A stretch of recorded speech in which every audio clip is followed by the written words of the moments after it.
नमस्कार. April 2020मध्ये corona आल्यावर पंतप्रधानांनी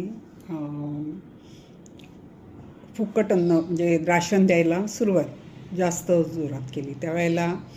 आणि मग नंतर पुन्हा सेकंड फेज वाढवला.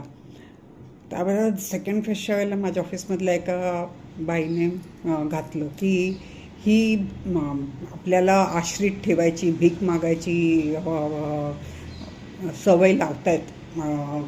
पंतप्रधान जागरूक राहा, असं फुकटचं फुकटचं अन्नाच्या मागे लागू नका.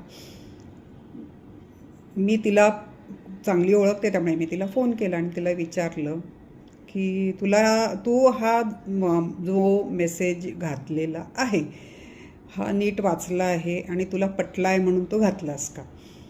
मग मी उत्तर दिल्यावर त्याच्यावर जर मी काही उत्तर लिहिलं मग तुझ्या नाकाला मिरच्या झोंबल्या नाही पाहिजेत. तर ह्या शब्दातच मी तिला बोलले, कारण तोपर्यंत मीही नोकरीवर होते. तर मला म्हणाली, हो त्यात काय, लोकशाही आहे, तुम्ही तुमचं मत मांडू शकता. म्हटल्यावर मग मी ग्रुपवर जाऊन त्याच तिच्या ह्याला आरो करून म्हटलं की पाठवणारीने ही तिसरी म्हणजे मला माहीत होतं तिच्या घरातनं तिने तिच्या वडिलांनी आणि आई-वडिलांनी दोघांनी पण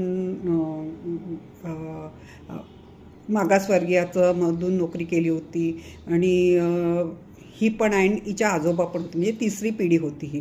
तिचा नवरासुद्धा ह्याच्यातूनच लागला होता. म्हटलं ही एक पिढी जात चालत आलेली भिकारी आहे, जी जातीचा आरक्षणाचा फायदा वारंवार घेते आहे. म्हणून तिला माहीत आहे की जसं जातीच्या नावावर ही भिकारी झाली तसं तुम्ही कोणी भिकारी होऊ नये, म्हणून ती तुम्हाला जागरूक करते.